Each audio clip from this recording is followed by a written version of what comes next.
Urdu ocean کے معزز ناظرین السلام علیکم۔ میری بڑی خالہ گاؤں میں رہتی تھی۔ اس کا ایک بیٹا جس کا نام ساجد تھا، جب بھی ہمارے پاس آتا تو بات بے بات امی کو میری شکایتیں لگا کر میری بے عزتی کرواتا اور مجھے خوب تنگ کرتا۔ میں نے بھی سوچ لیا تھا جب بھی موقع ملا اس سے اپنی بے عزتی کا بدلہ ضرور لوں گی، لیکن وہ بہت تیز تھا اور جلدی پکڑائی نہیں دیتا تھا۔ اس کے باوجود قدرت نے مجھے عجیب حالات میں بدلہ لینے کا موقع دے دیا۔ ہوا کچھ اس طرح کہ میٹرک کا امتحان دینے کے بعد گرمیوں کی چھٹیوں میں اپنی خالہ کے گاؤں آئی ہوئی تھی۔ مجھے سائیکل چلانے کا بہت شوق تھا، لیکن میں چلا نہیں سکتی تھی کیونکہ مجھے سائیکل چلانی نہیں آتی تھی۔ میں نے اپنی خالہ کے بڑے بیٹے ساجد سے کہا کہ مجھے سائیکل چلانی سکھا دو، لیکن وہ کالج جاتا تھا اور شام کو ہی گھر واپس آتا تھا۔ اس لیے اس نے مجھ سے وعدہ کر لیا کہ اتوار والے دن اس کو کالج سے چھٹی ہے، اسی لیے وہ اتوار والے دن مجھے سائیکل چلانی سکھا دے گا۔ میں بے صبری سے اتوار والے دن کا انتظار کرنے لگی۔ آخر خدا کر کے اتوار کا دن آ ہی گیا۔ اس دن موسم بہت اچھا تھا، آسمان پر بادل چھائے ہوئے تھے۔ حالانکہ گرمیوں کا موسم تھا، لیکن یوں لگتا تھا جیسے فروری یا مارچ کا مہینہ ہو۔ میرے کزن ساجد نے مجھے سائیکل پر بٹھایا اور کھیتوں میں واقع ایک کچی پگڈنڈی پر لے گیا۔ اس کے ساتھ ایک بڑی نہر گزرتی تھی۔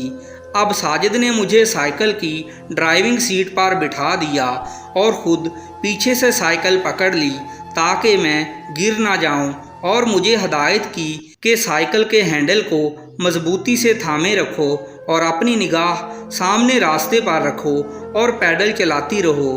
خود اس نے پیچھے سے سائیکل کو دھکا لگانا شروع کر دیا۔ اب سائیکل مزے سے چلتی جا رہی تھی۔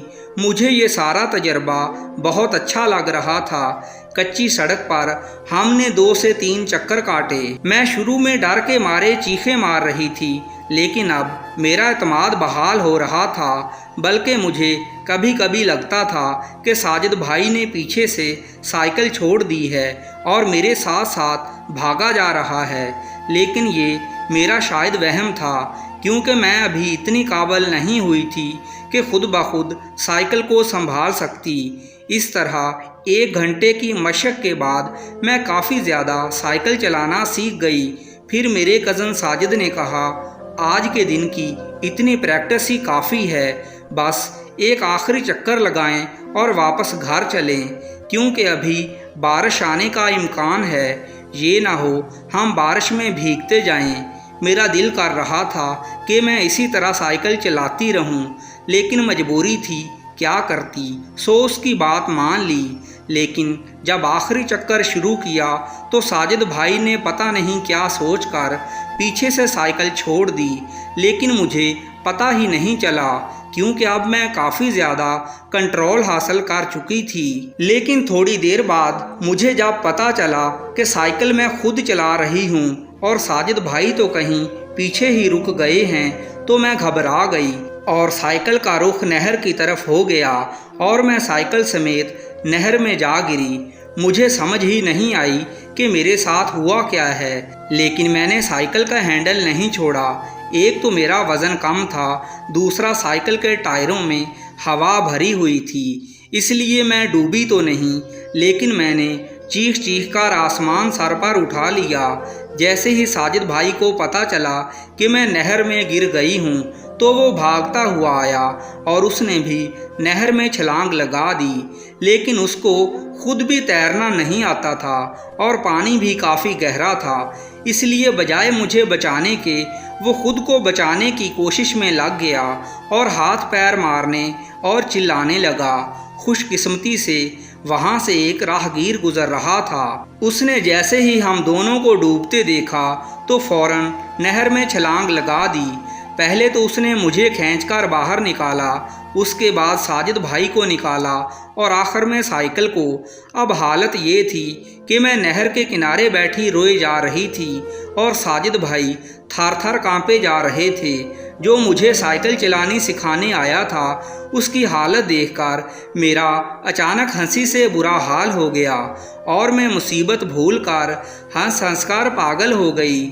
ساجد بھائی نے مجھے ہنستے دیکھا تو غصے سے آنکھیں دکھانے لگا اور اس کے بعد ساجد بھائی نے سائیکل پکڑی اور میں اس کے پیچھے پیچھے گھر کو چلتی جا رہی تھی۔